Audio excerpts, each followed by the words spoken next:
ইফতার preparation day 7।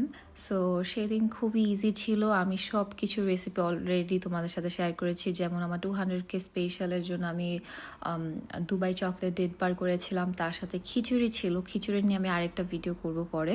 তারপর হচ্ছে আমি দুবাই স্ট্রবেরি কাপ করেছিলাম।